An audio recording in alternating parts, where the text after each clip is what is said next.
এই মুহূর্তে সারা ভারতবর্ষের সরকার মুসলিমদের ওয়াকফের সম্পত্তিগুলো নিজের আয়ত্তে আনার জন্য সুপরিকল্পিতভাবে একটি বিল পাস করেছেন। আপনারা সকলেই জানেন এটা, তাই না? আমরা সত্যি এখনো অনেকটাই জানতে বাকি রয়েছে বলে আমি মনে করছি। অনেক বিষয় আমরা এখনো জানি না। সর্বপ্রথম আমাদেরকে জেনে নিতে হবে যে ওয়াকফ এটা কি। এটা কি, খায় না গায়ে মাখে, কাকে বলে? ওয়াকফ হচ্ছে সেই সম্পদ যেটা আমাদের পূর্বপুরুষেরা দুটি কাজের জন্য আল্লাহর নামে দান করেছিলেন। এক, জনকল্যাণমূলক কাজের জন্য, যেমন কেউ জমিটা দান করেছেন সেখানে একটা স্কুল হবে, কেউ জমিটা দান করেছেন সেখানে একটা হসপিটাল হবে, কেউ জমিটা দান করেছেন সেখানে একটা বৃদ্ধাশ্রম হয়েছে, কেউ জমিটা দান করেছেন সেখানে একটা মাদ্রাসা হল। জনকল্যাণ কাজের জন্য তারা জমিগুলো দিয়েছিলেন। দ্বিতীয় আর একটা উদ্দেশ্য ছিল, সে উদ্দেশ্যটা হচ্ছে রবের সন্তুষ্টি। মানে আমার এই জমিটা আমি আল্লাহর রাস্তায় দিলাম জনকল্যাণমূলক কাজের জন্য, এর মাধ্যমে আমি আমার রবের কাছে কিছু প্রতিদান পাবো, এইটা উদ্দেশ্য ছিল। এবার আমাদের জেনে নিতে হবে যে আমাদের সারা ভারতবর্ষে এই ওয়াকফের সম্পত্তি আছে কতটা? 9,56,000 একর জমি। কত জমি? 9,56,000 একর জমি। এই জমির আয় যদি শুধুমাত্র মুসলিমদের জন্যই যদি ব্যবহার করা হয়, তাহলে এই মুসলিম জাতি 100 বছর পর্যন্ত যদি রাজা বাদশার মতো পায়ের উপরে পা তুলে দিয়ে বসে বসে যদি খায়, তবু এ সম্পদের আয় শেষ করা যাবে না। এত সম্পদ। আমাদেরকে 3 নম্বরে জেনে নিতে হবে যে এই সম্পদ আমাদের হাতছাড়া হয়ে গেলে আমাদের ক্ষতি কতটা, আমাদের কতটা ক্ষতি। আপনারা জানেন যে 1947 সালে 15ই আগস্টে এই দেশ ব্রিটিশদের জুলুম থেকে স্বাধীনতা লাভ করেছিল, তাই তো? 1947 সালে।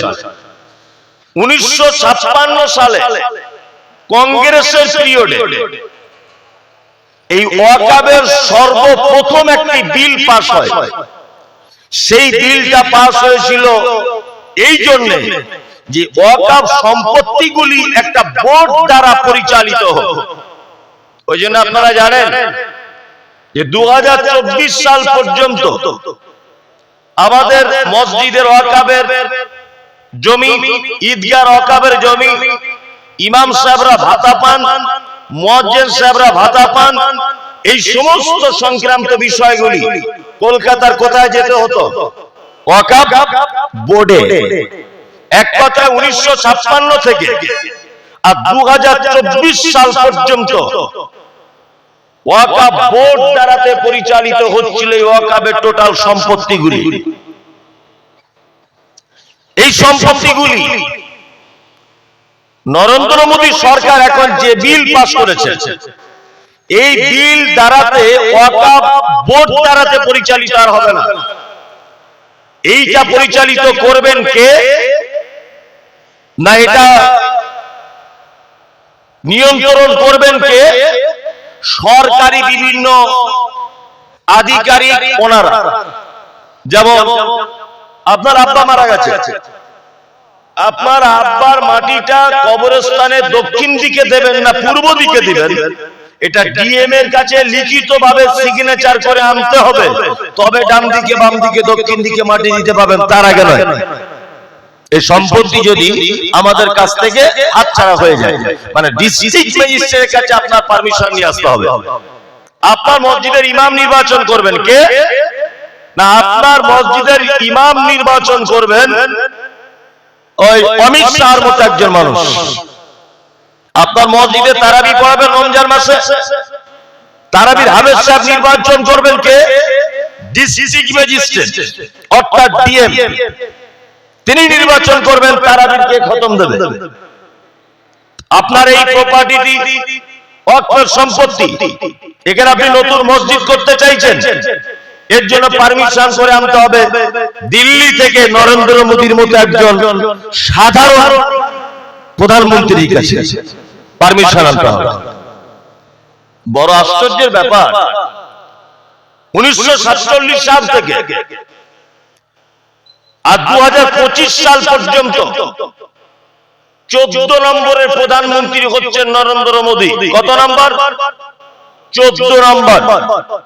এর আগে প্রধানমন্ত্রী ছিলেন মনমোহন সিং, আপনারা জানেন মনমোহন সিং ছিলেন 13 নম্বরের প্রধানমন্ত্রী।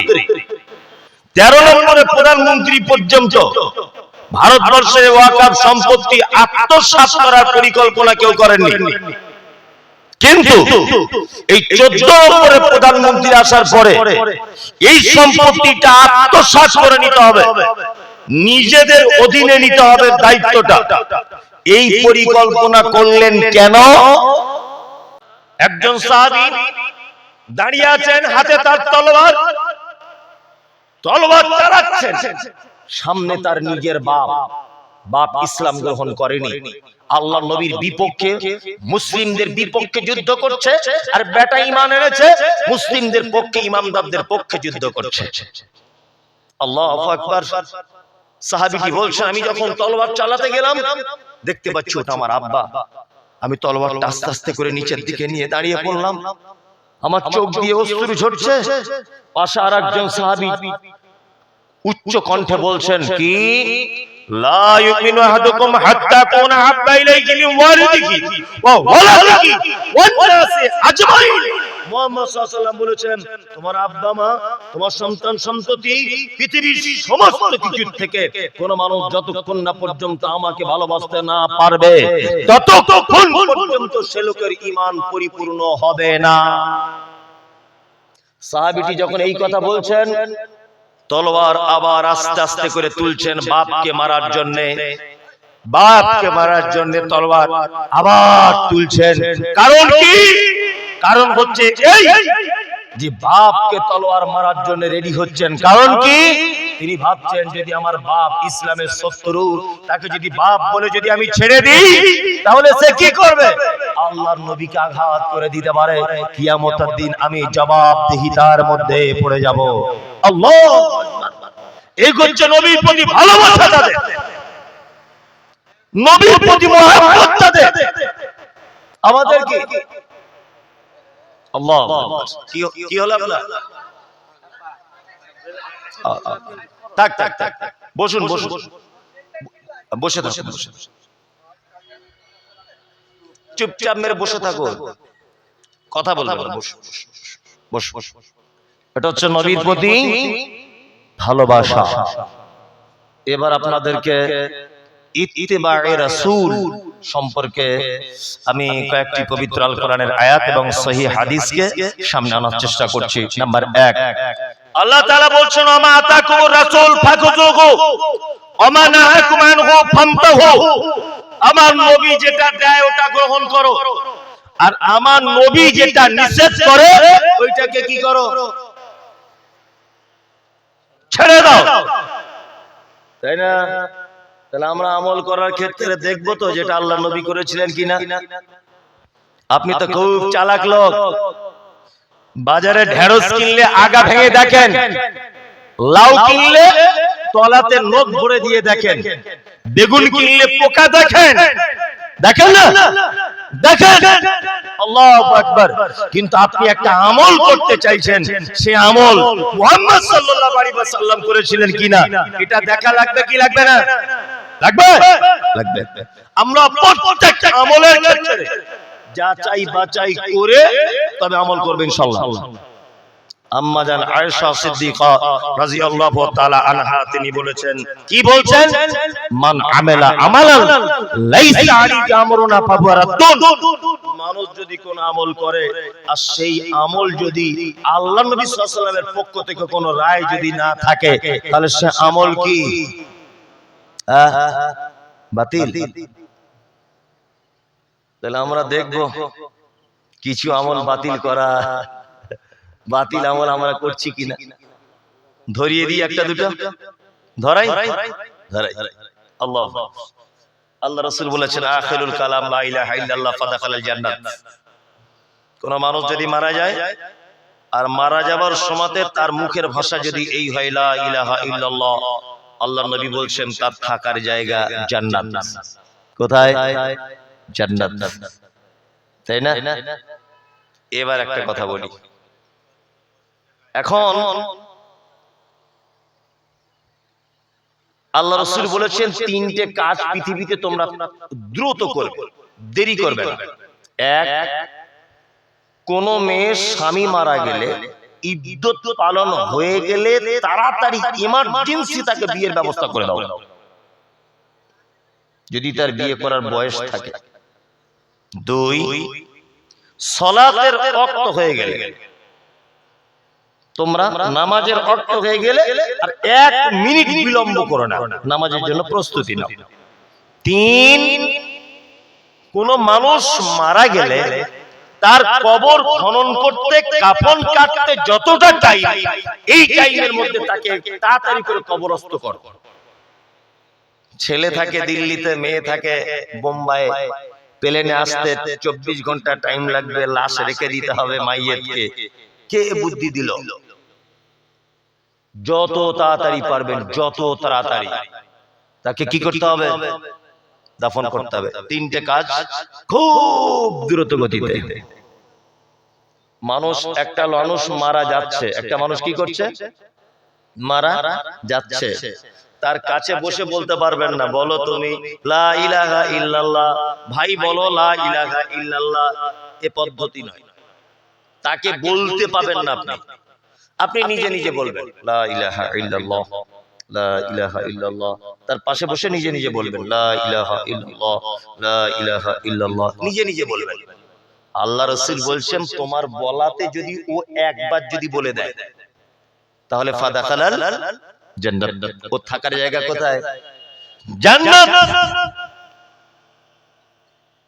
আর আমরা কি করি? আমরা ওসব কিছুই নাই।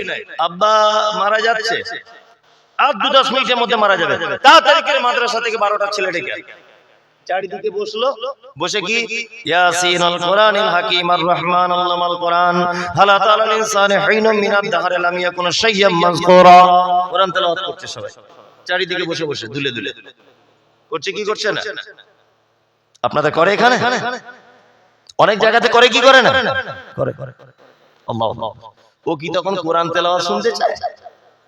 মৃত্যু যন্ত্রণায় ছটফট ছটফট করছে, ও তখন কোরআন শুনতে চায়? কে বলে? মরার সময় একটা মানুষ কি বলে জানো? জানা আছে? জানা নেই? মানুষ যখন মারা যায় আমরা কি করি?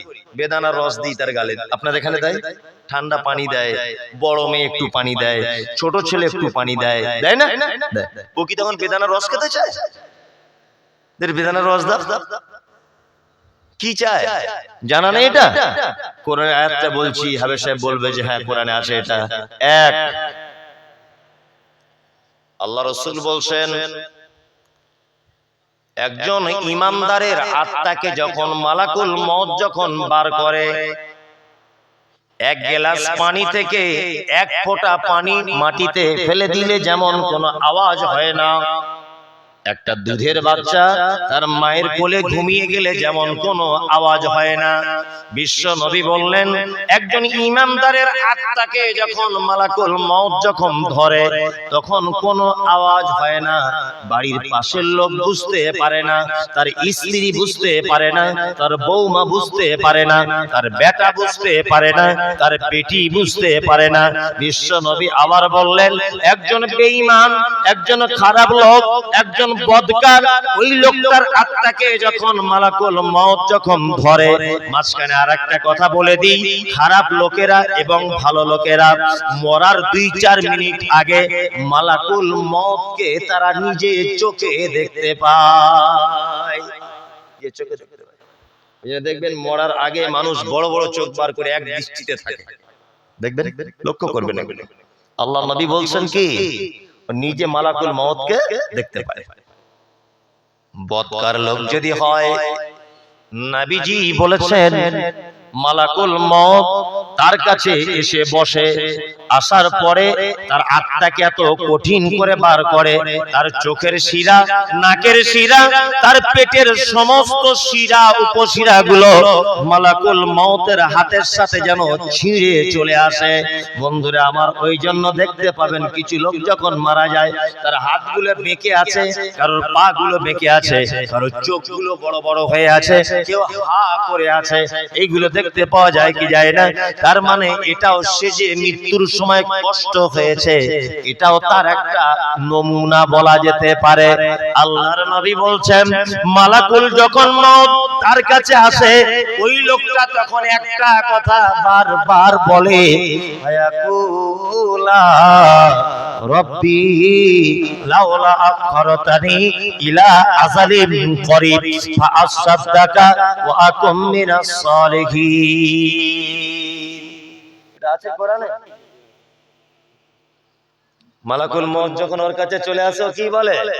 ফায়াকুলা রব্বি লাউলা আখরতানি ইলা আযালিন করিব, হে আমার প্রতিপালক, আমার টাইম শেষ, আমি পৃথিবী নামক জায়গা থেকে বিদায় হয়ে পরকালে পাড়ি দিব, আমার আর টাইম নাই।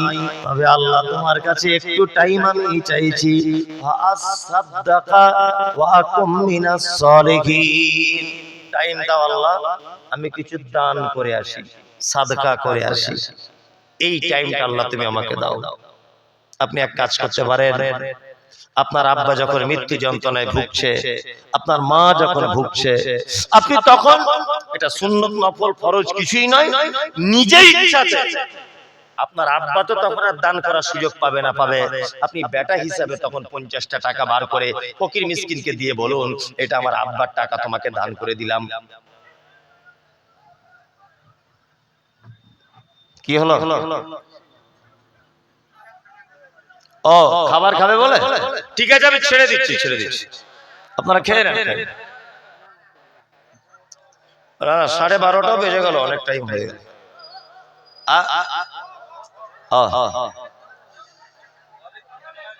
ভাই আপনারা ঝামেলা করবেন না, জলসাটা নষ্ট করবেন না। যাই হোক, এদিকে বেরোন। তাহলে আপনি মৃত্যুর আগে আপনার আব্বার পক্ষ থেকে কিছু কি করতে পারেন? সাদাকা করতে পারেন। এছাড়া আর কোন অপশন আপনার জন্য আর খোলা নাই। কিন্তু আমরা অজস্র কাজ করি।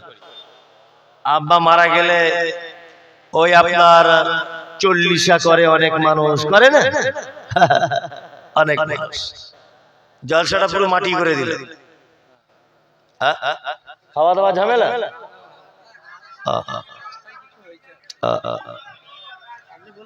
আর আমি তো বলবো, বলারও তো একটা মানে ইমেজ থাকে, এইটা বুঝতে হবে না, ইমেজটা তো নষ্ট হচ্ছে। এদিকে বেরো, এদিকে বেরো, ওদিকে বাদ দেন। আপনি ওইদিকে ফিরে আছেন, আবার আমাকে বলছেন চালান। এ বুদ্ধি বেশ ভালোই, খারাপ না একেবারে। হ্যাঁ, ও কিছু মানুষ থাকবে তারা ভালো কাজে অশান্তি ঝগড়া করবে। এক বস্তা আলুতে তো সব ভালো থাকবে না, দুটো একটা পচা থাকবে, আর পচাদের পাওয়ার বেশি। এক বস্তা আলুতে দেখবেন দুটো আলু যদি পচে যায়, সব ভালো আলু তাদের দুজনকে ঠিক করতে পারে না, কিন্তু ওদের দুজনের এত পাওয়ার, সব ভালো আলু পচিয়ে দেয়। দেখুন, আমি কোরআন হাদিসের কথা বলছি, আমার পাওয়ারের থেকে শয়তানের পাওয়ার বেশি। একটু ঝগড়া লেগেছে, সব লোক ওখানে ছুটছে, আর ওদের পাওয়ার বেশি। আর আমি এতক্ষণ হাদিস কোরআন বলছি, আমার কোনো পাওয়ার নাই। চলুন, যে কথা বলছিলাম সে কথা হচ্ছে এই ইত্তেবায়ে রাসূল। আমরা প্রতিটা কাজ, প্রতিটা পদক্ষেপে আমরা অনুসরণ করে করবো চার। কার অনুসরণ করে চলবো? মুহাম্মদ সাল্লাল্লাহু আলাইহি ওয়াসাল্লামের। আল্লাহ তাআলা পবিত্র আল কোরআনে বলছেন, আমা আতাকুমুর রাসূল ফাখুযুহু ওয়া মা নাহাকুম আনহু ফান্তাহু। আমার নবী যেটা দেয় ওটা গ্রহণ করবে, আমার নবী যেটা দেয় না সেটা গ্রহণ করবে। নিজে মস্তানি করে কিছু করা যাবে আমল চলবে না। এইবার আমি আপনাদেরকে কয়েকটা সহিহ হাদিস থেকে আমলের কথা যদি বলি তাহলে মানা যাবে ইনশাআল্লাহ। মানবেন কারা? ইনশাআল্লাহ, ইনশাআল্লাহ। আজকে থেকে মেনে নেন। আর আব্দুস সালাম, ছোট ছোট আমল। কারোর সঙ্গে দেখা হলে কি বলবেন? আসসালামু আলাইকুম, good morning, good evening, good afternoon. এগুলো যা বাজারে চলছে, আমাদেরকে এর থেকে দূরে সরে এসে সবাইকে দেখে আমরা কি দেব? আসসালামু আলাইকুম। ফ্রিতে নাকি? ফ্রি, সারা দিনে ফ্রিতে নেই। আসসালামু আলাইকুম 10টা নাকি? ও বললো ওয়ালাইকুম আসসালাম ওয়া রাহমাতুল্লাহি, আবার 10টা নাকি? ওয়া বারাকাতুহু, আরো 10টা নাকি? যত শব্দ আপনি বাড়াবেন একটা মুসলিম ভাইয়ের জন্য, তত নেকি আপনার আমলনামার অ্যাকাউন্টে জমা হবে। আরেকটা পদ্ধতি সালামের বলে দিই। আচ্ছা, সালাম বেশি সংখ্যক লোক দেবে না কম সংখ্যক লোক দেবে? এক জায়গায় 5000 লোক আছে, এক জায়গায় 500 লোক আছে, কারা কাকে সালাম দেবে? কম সংখ্যক লোক বেশি সংখ্যক লোককে সালাম দেবে। আপনি চেয়ারে রাস্তার ধারে বসে আছেন, আমি মোটরসাইকেলে করে যাচ্ছি, কে সালাম দেবে? যে যাচ্ছে সে সালাম দেবে। ছোট বড়কে দেবে না বড় সালামকে ছোটকে দেবে? ছোট বড়কে দিবে, তাই তো? মাঝে মধ্যে ছোটকে শিক্ষা দেওয়ার জন্য বড় সালাম দিবে। সবাইকে সালাম দেওয়া যাবে, শুধু বউকে না, ওটা যাবে না। এই বউকেও যাবে? কেউ বউকে সালাম দেন? হাত তুলুন তো, সত্যি ইমানদারিতার সাথে।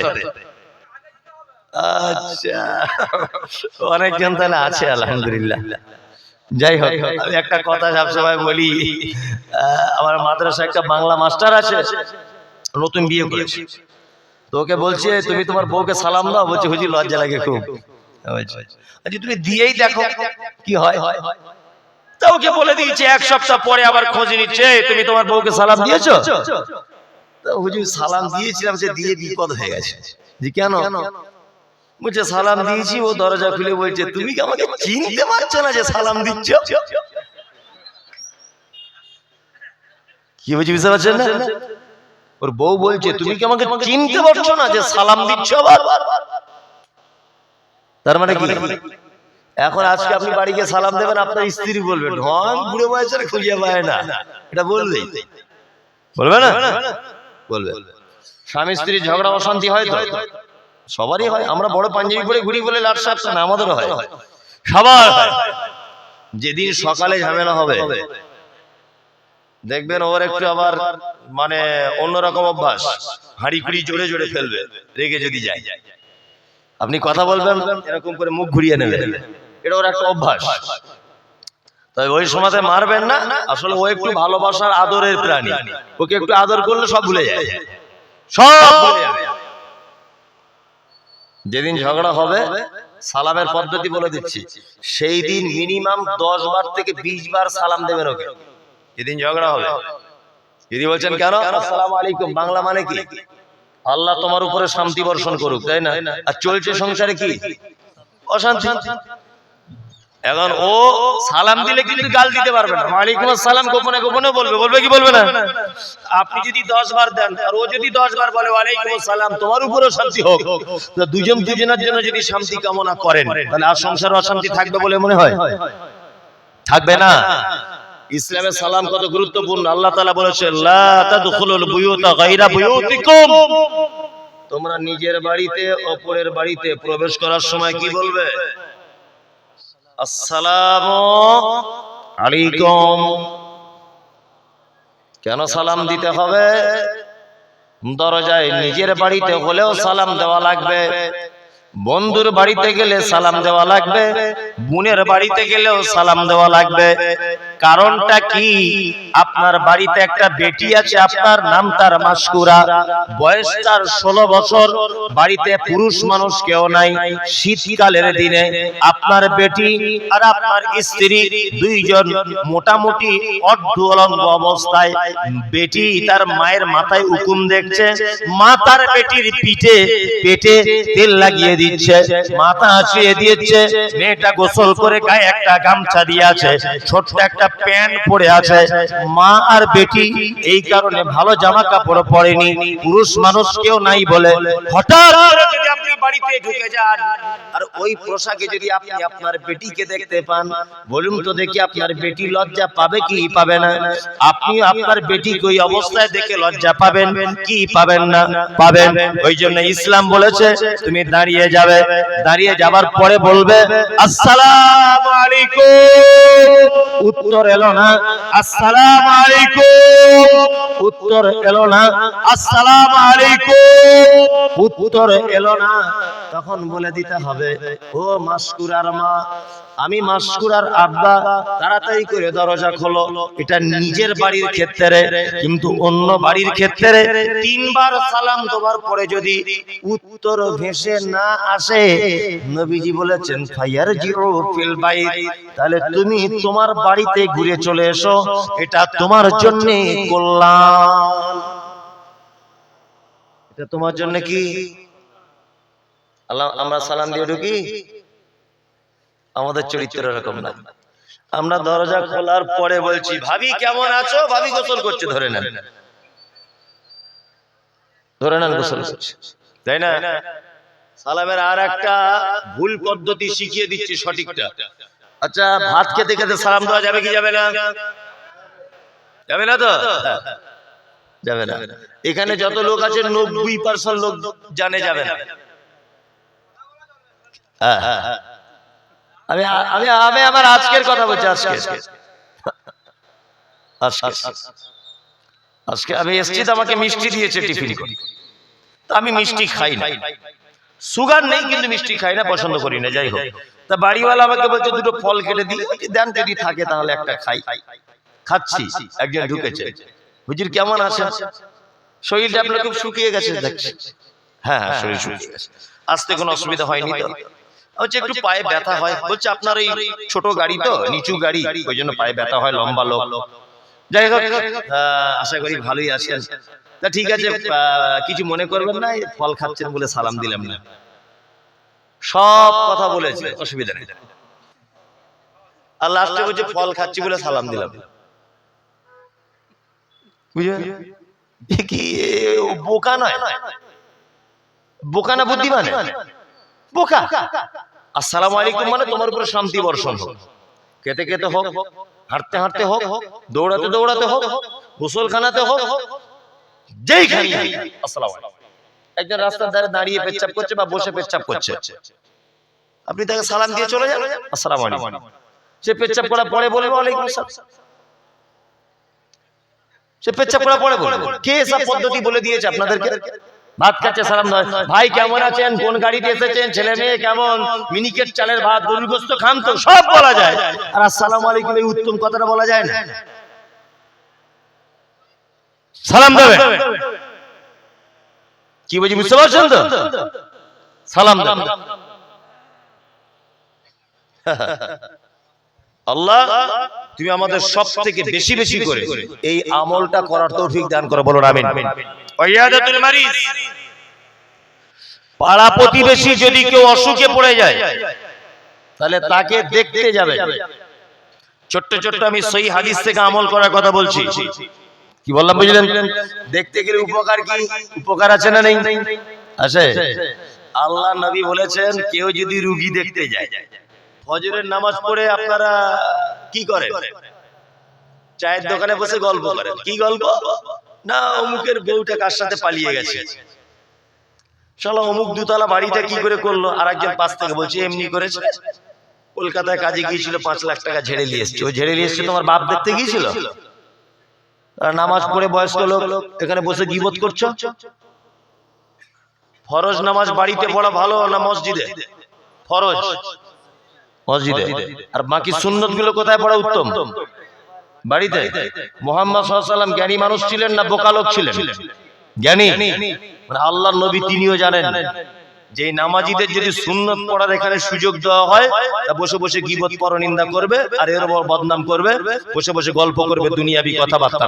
ওই জন্য আসসালামু আলাইকুম ওয়া রাহমাতুল্লাহ, আসসালামু আলাইকুম ওয়া রাহমাতুল্লাহ, আস্তাগফিরুল্লাহ, আস্তাগফিরুল্লাহ, আল্লাহু আকবার, আল্লাহু আকবার, আল্লাহু আনতাস সালাম ওয়া মিনকাস সালাম, তাবারাকতা ইয়া যাল জালালি ওয়াল ইকরাম, রব্বি আইনি আলা যিকরিকা ওয়া শুকরিকা ওয়া হুসনি ইবাদাতিকা। যত জিকির আজকাল জানা আছে সব জানার পড়ার পরে বাড়ি চলে আসবে। সুন্নত নফল গুলো কোথায় পড়বেন? বাড়িতে। আর আমরা কি করি? মসজিদে এরকম পা এরকম ফাঁক করে দিয়ে দুটো বুড়ো গল্প করছে, পাখা চালিয়ে দিয়ে। আমার মনে হয় যদি আমি দায়িত্বে থাকতাম না, ওদের যে কি করতাম। এত রাগ হয়ে যায় মাঝে সাঝে।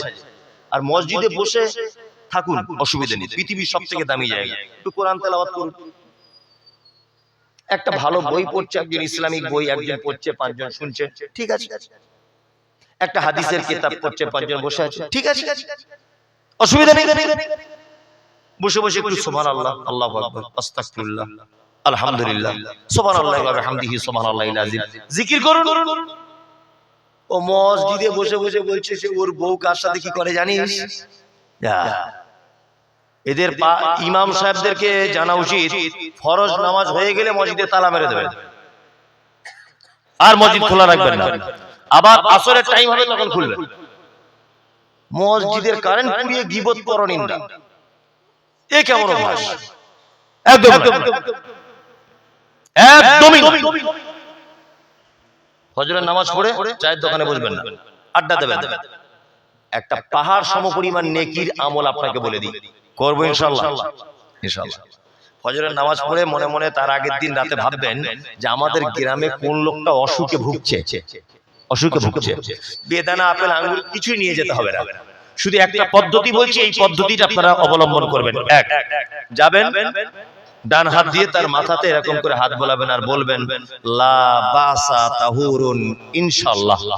এই দোয়াটা বলবেন, আমার সাথে বলুন, লা বাসা তাহুরুন ইনশাআল্লাহ। এই দোয়াটা বলবেন, লা বাসা তাহুরুন ইনশাআল্লাহ। হুজুর আমি এই দোয়াটা জানি না, কি করব আমি? অন্তত এটা বলবেন যে আল্লাহ চাইলে তোমাকে ঠিক আল্লাহ পবিত্র করবে এই রোগ থেকে, এই বিপদ থেকে, আল্লাহ তোমাকে কল্যাণ করবে। এতটুকু কথা মাথায় হাত বুলিয়ে বলে আসবেন। আল্লাহ নবী বলেছেন কেউ যদি ফজরের নামাজ পড়ে রোগী দেখতে যায়, সন্ধ্যা পর্যন্ত 70,000 ফেরেশতা এই বলে দোয়া করে, আল্লাহ রোগীকে তো ভালো করবে, যে দেখতে এসেছে তাকে আগে কল্যাণ দান করো। তাহলে দেখতে গেলে রোগীর উপকার বেশি না যে দেখতে যায় তার উপকার বেশি? আর সন্ধ্যাবেলা গেলে তারপরের দিন সকাল পর্যন্ত ছোট্ট আমল নেকি কি? আমি মমতাজুল ইসলাম, এখন আপনি আমাকে বলছেন একটু দোয়া করে দেন হুজুর। আমি দোয়া করছি, আল্লাহ এখানে যতজন বসে আছে সবাইকে ক্ষমা করে দাও, সবার আব্বা মাকে জান্নাতুল ফেরদাউসে তুমি মোটামুটি দিয়ে দাও। দোয়া করছি। আচ্ছা আমার দোয়া কবুল হবে কোনো গ্যারান্টি আছে? না। আমি গাড়িতে বসে বসে সিনেমা দেখতে আসছিলাম, এখানে এসে সিনেমা বন্ধ করে স্টেজে উঠে পড়েছি। মোবাইলে আমি সিনেমা দেখছিলাম, ধরে না, ভালো করে বুঝবেন। আমি নিজেকে দিয়ে অপরের বিচারটা করতে চাইছি। আমি যতক্ষণ গাড়িতে বসেছিলাম আমি হেডফোন দিয়ে গান শুনেছি, আর এখানে এসে বক্তব্য শুরু করে দিয়েছি। তা আমার মতো পাজি লোকের দোয়া কবুল হবে? হবে না। কিন্তু আপনার জন্য যদি আসমানে ফেরেশতারা দোয়া করে, কবুল হবে কি হবে না? হবে। রোগী দেখতে গেলে আপনি কার দোয়া পাবেন? ফেরেশতাদের দোয়া পাবেন। ইনশাআল্লাহ পাড়া গ্রামে অসুস্থ মানুষদের আমরা সেবা যত্ন করব ইনশাআল্লাহ। ইনশাআল্লাহ। ওয়া ইত্তিবাউজ জানাইজ, কেউ মারা গেলে জানাজা পড়বে ইনশাআল্লাহ। জানাজা মাটি দিয়ে চলে আসবো, খাবো না, এটা ইনশাআল্লাহ বলুন দেখি। অত সহজ না। যদি শোনে না যে বেশ চর্বিওয়ালা গরু রান্না করেছে মেহমানদের জন্য, ও জানাজা পড়বে না, তবু বলো হাড়ির কাছে গুড় গুড় গুড় গুড় করছে, খাওয়া লাগবে। আর কিছু মানুষ আছে জানাজা পড়তে গেছে 30 কিলোমিটার দূরে, কিন্তু জোহরের নামাজের পর জানাজা, জোহরের নামাজ পড়ে না, অথচ জানাজায় অংশগ্রহণ করে। এরকম লোক আছে না? নেই? জোহরের নামাজটা কি সুন্নত না ফরজ? ফরজ। ফরজ পড়ে না, জানাজা পড়ে। মানে পাছা আগলা করে মাথায় টুপি দেওয়ার মতো লোক। এইটা ঢেকে রাখা ফরজ, আর মাথায় টুপি দেওয়া ফরজ নয়। ফরজ ফরজ নয়। এইটা আগলা করে কেউ যদি বড় পাগড়ি বেঁধে ঘোরে, ব্যাপারটা কেমন হবে? হ্যাঁ, জোহরের 4 রাকাত নামাজ ফরজ, ফরজ আদায় করে না, জানাজায় গিয়ে দাঁড়িয়ে আছে। জানাজা পড়ে চলে আসবে না, খেয়ে তবে আসবে। মনে হয় জীবনে কোনোদিন খাইনি। এত খাবার ধন কিসে? বুঝছেন হুজুর, আমি 10 কিলোমিটার দূর থেকে এসেছি, তাহলে আমি খাবো না? না, রমজান মাসে কলকাতায় যাও না? রমজান মাসে কোথাও সফর করো না? বাড়ি থেকে খেয়ে যাবেন, পয়সা নিয়ে যাবেন, ওইখানে দোকান থেকে একটা কেক খেয়ে বাড়ি চলে আসবেন। খেতে যাবেন কেন? আরে তার বাড়িতে তার বাপ মরেছে, তার বেটির বিয়ে তো নয়, তুমি খাবার আশা করো কি করে? খাবার আশাটা করো কি করে? আশ্চর্য। যার বাপ মারা গেছে, যার মা মারা গেছে, তাদের বাড়ির চাল, তাদের বাড়ি আলু নিয়ে রান্না করে 150 লোকের খাওয়া দাওয়ার ব্যবস্থা। আর আমি আরো আশ্চর্য হই, যারা খাওয়া দাওয়ার ব্যবস্থা করেছে তারাও দেখছি গামলায় করে বাড়ি নিয়ে যাচ্ছে গোপনে গোপনে, আর তারাও লাস্টে বসে খায়। এই চরিত্র কেন? একদম না। জানাজা পড়বেন, ডাইরেক্ট বাড়ি চলে আসবে। মনে থাকবে এটা? মনে থাকবে? ইনশাআল্লাহ আমল করব ইনশাআল্লাহ। ওয়া ইজাবাতুদ দাওয়াতে, কেউ বৈধ দাওয়াত দিলে গ্রহণ করবে ইনশাআল্লাহ। কয়েকটা দাওয়াত বাড়িতে যাবেন না, ইসলাম পারমিশন দেয়নি। মনে রাখবেন, গরুর গোশত খেতে হবে তাই বলে যে কেউ দিলে নয়, আর যে কোনো জায়গায় নয়। দাওয়াত খেতে হবে, এটা ঠিক, সব জায়গায়। এমন একটা ঘরে আপনাকে বসতে দেওয়া হলো যে ঘরের ছবি টাঙানো আছে। আমি এখন যাদের বাড়িতে খাবো, গিয়ে যদি দেখি একটা ছবি টাঙানো আছে, ও ধরে নেন ক্রিকেট ভক্ত, ওই সচিন তেন্ডুলকরের ছবিটা টাঙিয়ে রেখে দিয়েছে, ওই ঘরে বসা যাবে না। মনে থাকে জানো এটা। নাম্বার 2, যাদের বাড়িতে ছবি টবি আছে, এই ছবি টবিগুলো সব ছিঁড়ে ফেলে দেবেন আজকে রাত্রি, কাল সকালে নয়, এখন বাড়ি গিয়ে সব ছিঁড়ে ফেলতে হবে, কারণ ফেরেশতা থাকবে না বাড়িতে। 3টে জিনিস থাকলে বাড়িতে ফেরেশতা থাকে না: অপবিত্রতা, কুকুর আর ছবি। যে বাড়িতে ছবি আছে ওই বাড়িতে দাওয়াত গ্রহণ করবেন না, ওই ঘরে ঢুকবেন না। নাম্বার 2, যে অনুষ্ঠান বাড়িতে বাদ্যযন্ত্র বাজে, অর্থাৎ বিয়ে বাড়িতে গান বাজনা, ঢোল তবলা ইত্যাদি হচ্ছে, ওই বিয়ে বাড়িতে খাওয়া যাবে না, একদম নয়। আল্লাহ নবী সাল্লাল্লাহু আলাইহি ওয়াসাল্লাম লানত করেছেন যারা বাদ্যযন্ত্র বাজায়, তাদের উপরে লানত, তাদের উপরে লানত, তাদের উপরে অভিসম্পাত করেছেন মুহাম্মদ সাল্লাল্লাহু আলাইহি ওয়াসাল্লাম। নাম্বার 3, এমন এক বাড়িতে আপনাকে দাওয়াত করা হলো যে বাড়িতে ধনীদের জন্য আলাদা খাবারের ব্যবস্থা, গরিবদের জন্য আলাদা ব্যবস্থা। তার মানে গরিবদের প্যান্ডেল আলাদা, ধনীদের প্যান্ডেল আলাদা। একই প্যান্ডেলে কাপড় দিয়ে টাঙানো আছে, এই দিকে ভিআইপি লোক আর এই দিকে নরমাল লোক। এই দাওয়াত বাড়িতে খেতে যাবেন না। ইসলামে কোনো বৈষম্য আছে? নাই। হযরতে বেলাল দেখতে খুব সুন্দর ছিল না কালো ছিল?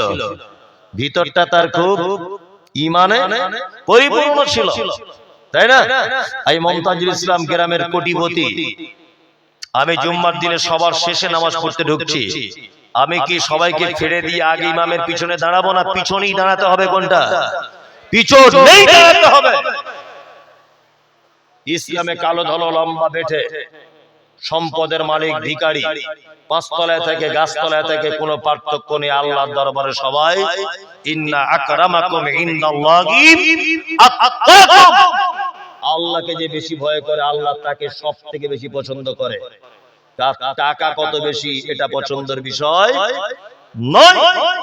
ওই জন্য দেখতে পাবেন গ্রামের মোড়ল কিয়ামতের দিন হিসাব দিতে দিতে দিতে দিতে দিতে দিতে ওইখানে দাঁড়িয়ে আছে, আর গ্রামের সাইফুল ভাই রিকশা চালাতে জান্নাতে গিয়ে বসে আছে আর বলবে কি খবর মামু এইখানে কেন? মামু তুই ভ্যান চালাতিস? আমি কি করবো, ভ্যান চালে 150 টাকা করে পেতাম। আরে রমজান মাসে দান করেছিলাম, অল্প কিছু ছিল, আর জমি জায়গাতে কিছু ছিল না মামু, তুমি সব জানতে। আর তুমি 100 দিনে টাকা মেরে খেয়ে নিয়েছো, আর সরকারের ঘরে টাকা খেয়েছো। আর দুনিয়াতে যে 5 তলা বিল্ডিংটা করেছিলে মার্বেল পাথর মনে আছে? আমি ভ্যানে বয়ে বয়ে এনেছিলাম, খুব মজা করছি, এসি চালিয়ে শুয়েছিলাম। মামু এখন তুমি বোঝো ঠেলা, আমি এখন ঠিক আছে জান্নাতের ভিতরে আছি। কি বুঝি, বুঝতে পারছেন না? আল্লাহ আল্লাহ দাওয়াত দিলেই সব জায়গাতে গ্রহণ করব না, মনে থাকবে। অতাশমিতুল আতিশ হাদিসে শব্দ এসেছে। হাঁচি হলে কি বলতে হয়? ওটা যে শুনবে ইয়ারহামুকাল্লাহ, যে শুনবে ইয়াহদিকুমুল্লাহ ওয়া আসলিহু বালাকুম, ইয়াহদিকুমুল্লাহ ওয়া আসলিহু বালাকুম। 3 পর্যায়ের উত্তর আপনাকে দিতে হবে। আমি সহিহ হাদিস থেকে আপনাকে 5টা কথা বললাম। মুহাম্মদ সাল্লাল্লাহু আলাইহি ওয়াসাল্লাম বলেছেন হাক্কুল মুসলিমি আলাল মুসলিমি খামসুন রাদ্দুস সালাম, এক সালাম দিতে হবে। ওয়াইয়াদাতুল মারিজ, অসুস্থকে দেখতে হবে। ওয়া ইত্তিবাউজ জানাইজ, জানাজা পড়তে যেতে হবে। ওয়া ইজাবাতুদ দাওয়াতে, বৈধ দাওয়াত কবুল করতে হবে। ওয়া তাশমিতুল আতিশ, হাঁচি হলে উত্তর দিতে হবে। ইনশাআল্লাহ আমরা আমল করার চেষ্টা করব। ইনশাআল্লাহ রাত্রি 1টা বাজে ফজরের সালাতের জন্য প্রস্তুতি গ্রহণ করুন। 2 ঘন্টা 15 মিনিট যাবত কথা রাখলাম। যারা এখন আপনারা শুনেছেন প্রত্যেকেই আমল করার চেষ্টা করবেন ইনশাআল্লাহ। ইনশাআল্লাহ বলুন, ইনশাআল্লাহ। আর বক্তা যাকে আনবেন, যাকে, আমাকে নয়, যাকে আপনারা আনবেন, বক্তব্য দেওয়ার আগে একটা কথা বলে দেবেন যে ছোট ছোট আমলের ব্যাপারে হাদিস বলুন। আমাদের তো আর মাদ্রাসায় ভর্তি হওয়ার টাইম নাই, বুড়ো হয়ে গেছে। অন্তত ইসলাম যেন কিছু শিখতে পারি, এইরকম বুঝিয়ে বুঝিয়ে একটা একটা করে আমাদেরকে কিছু শেখান। কি বলছি, বুঝতে পারছেন? যেই বক্তব্য এগুলো বলবেন। আল্লাহ, যারা আমরা বসে আছি, না আর বলবো না, আল্লাহ আমরা যারা বসে আছি তুমি আমাদের সকলকে ক্ষমা করে দাও। বলুন আমিন, আমিন। আল্লাহ আমাদের কাছ থেকে যারা চলে গেছে তুমি তাদেরকে মাফ করে দাও। আল্লাহ যারা কবরবাসী হয়ে গেছে তুমি তাদের কবরকে প্রশস্ত করে দাও। আল্লাহ তোমার কাছে সবথেকে বড় দোয়া বা চাওয়া আমাদের এই সারা ভারতবর্ষের মসনাদে তুমি যাদেরকে যাকে বসিয়ে রেখেছো সে হচ্ছে এখন ইসলামের সবথেকে বড় শত্রু। যে কোনো মূল্যে সময়ের ব্যবধানে আমাদের জন্য হযরত ওমরের মতো একজন শাসককে তুমি অতি সত্বরে কবুল করে নাও। আমিন বলুন। আল্লাহ মাদ্রাসা, মসজিদ, ইসলামের শত্রু শাসককে যেভাবে তুমি নমরুদকে ধ্বংস করেছো, যেভাবে তুমি আব্রাহাকে ধ্বংস করেছো, অচিরেই যে কোনো পদ্ধতিতে অপমানজনক ভাবে তাকে তুমি সাজা দিয়ে দেখিয়ে দাও যে আমি আল্লাহ একজন রয়েছে। আল্লাহ তাআলা বলেছেন ফাতারাব্বাসু হাত্তা ইয়াতি আল্লাহু বিআমরিহি, জালিম তোমরা শুধু অপেক্ষা করবে আমার আযাব আসা পর্যন্ত। আল্লাহ আমরা এখন বর্তমান বড় মাজলুম, আমরা তোমার আযাবের অপেক্ষা করছি এই মাজলুম বাদশার উপরে। আল্লাহ যারা কোরআনের বিপক্ষে কথা বলে, যারা মুসলিম ইমামদারদের বিপক্ষে কথা বলে, যে কোনো মূল্যে আল্লাহ তুমি তাদেরকে সাজায় তোমার আযাবে গ্রেফতার করে দাও। বলুন আমিন, আমিন বলুন, আমিন। আল্লাহ নবী সাল্লাল্লাহু আলাইহি ওয়াসাল্লাম কোন মজলিস যখন শেষ করতেন একটি সুন্নতি দোয়া বলে শেষ করতেন। আমি সেই সুন্নতি দোয়া বলে শেষ করব। কি বলছি বুঝতেন? সুবহানাকাল্লাহুম্মা বলুন সবাই, ওয়া বিহামদিকা আশহাদু আল্লা ইলাহা ইল্লা আনতা আস্তাগফিরুকা ওয়া আতুবু ইলাইক। আসসালামু আলাইকুম ওয়া রাহমাতুল্লাহি ওয়া বারাকাতুহু।